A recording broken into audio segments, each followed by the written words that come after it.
is a very rainy and windy day. It's actually the perfect weather for the arrival of some big monsters.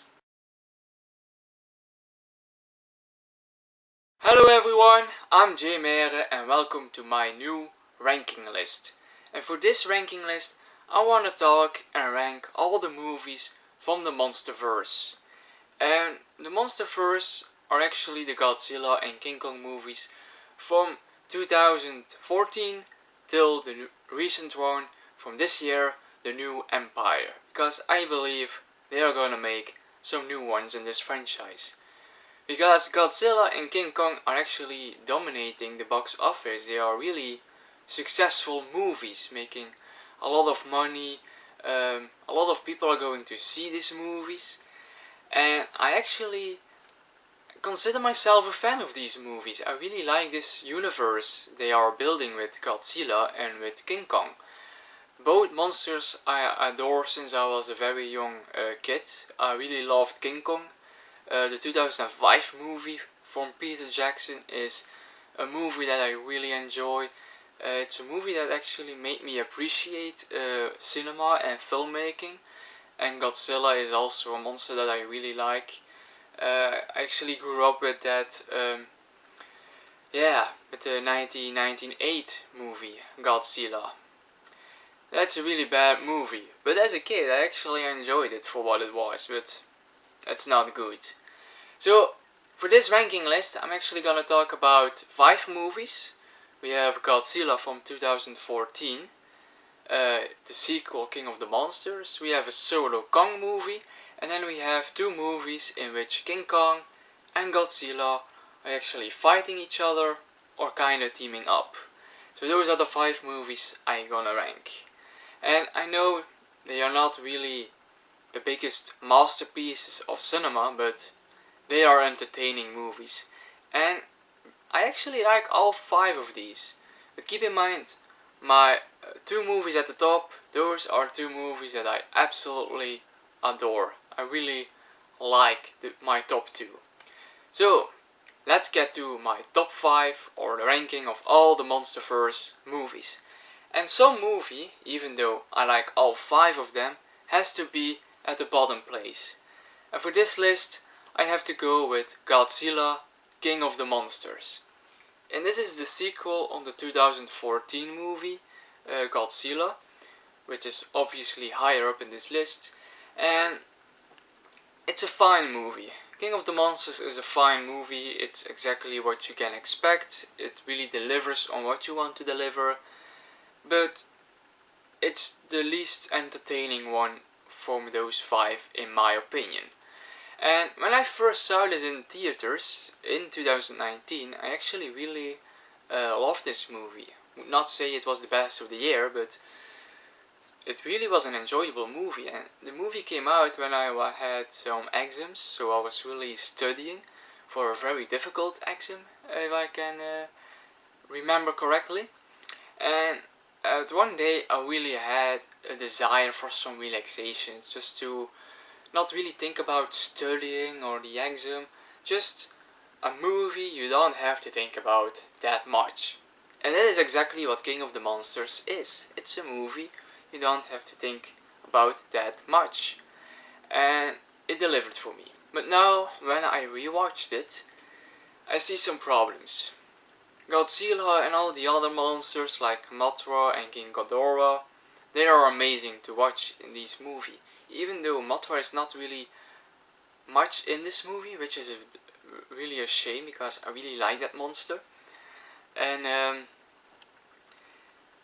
that's also a problem. They are focusing too much on the human characters. And these human characters are just so boring and I don't care for these characters.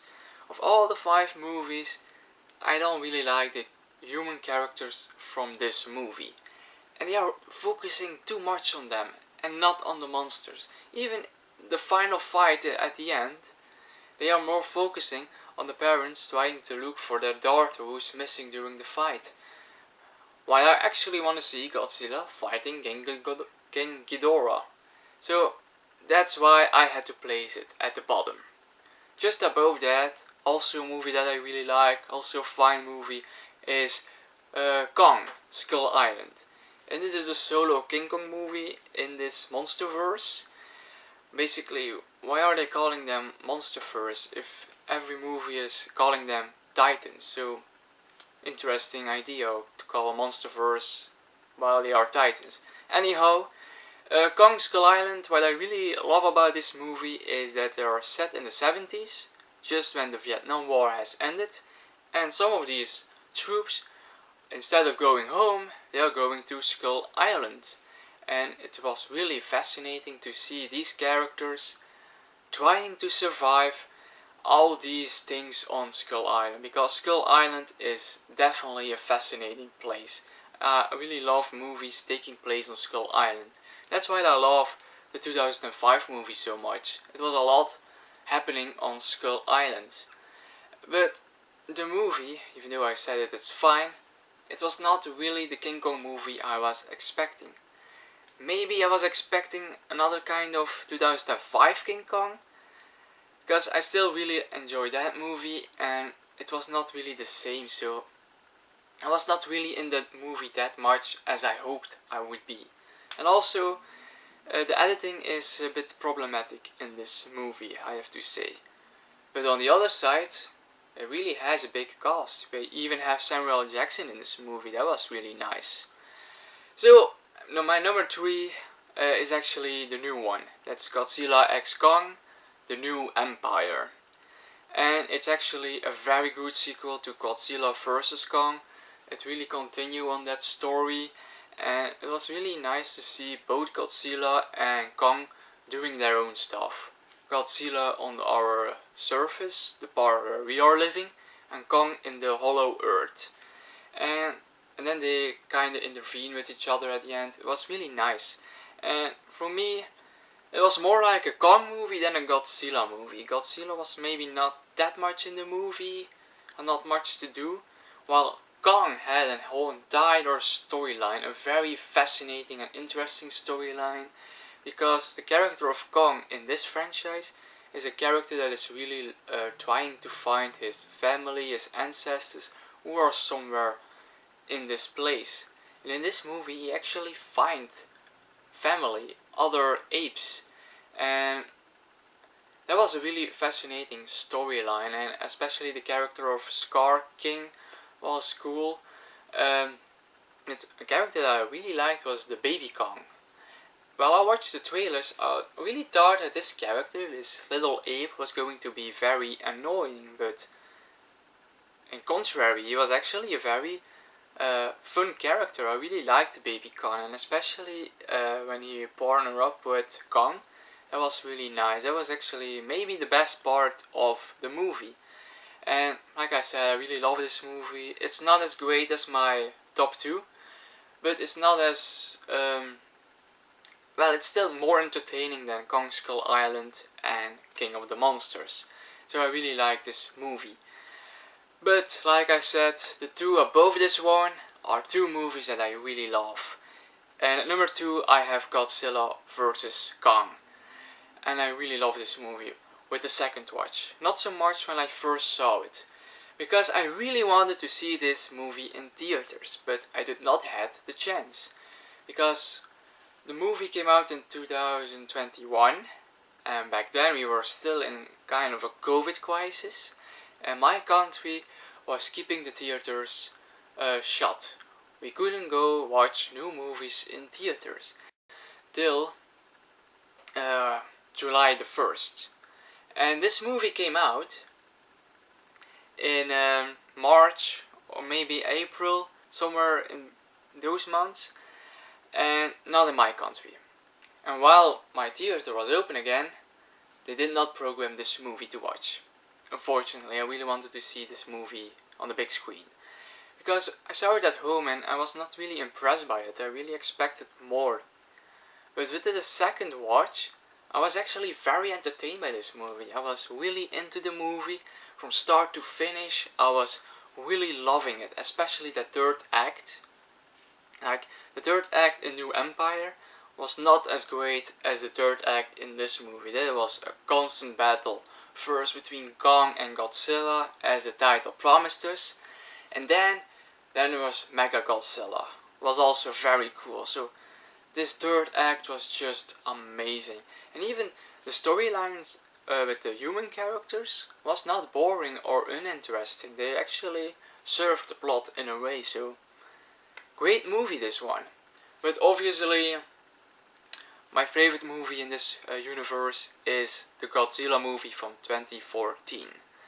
And when I saw this movie in the 2014 till now, I'm still a big lover of this film. I think it's the perfect Godzilla movie, because I'm gonna say it, it's my favorite Godzilla movie of every movie.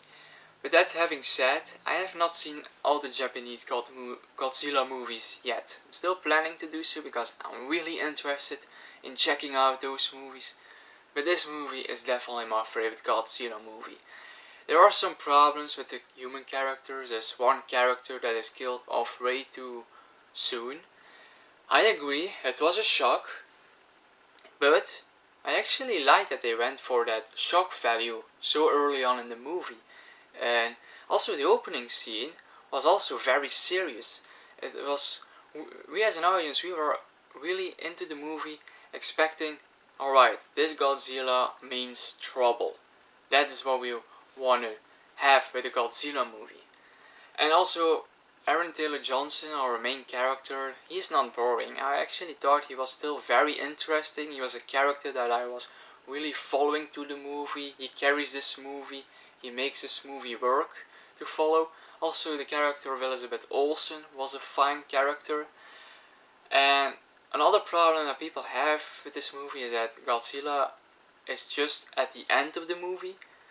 And I think that was a perfect choice to take your time to reveal Godzilla. Just show us little things from the shadows, from the dark, certain little things of him. Build up to that third act, and then we have the payoff. Then we see Godzilla fighting those Mutos in an absolutely amazing third act. I really love this Godzilla movie. It was perfect for me. So that's why it's my favorite movie in this monsterverse.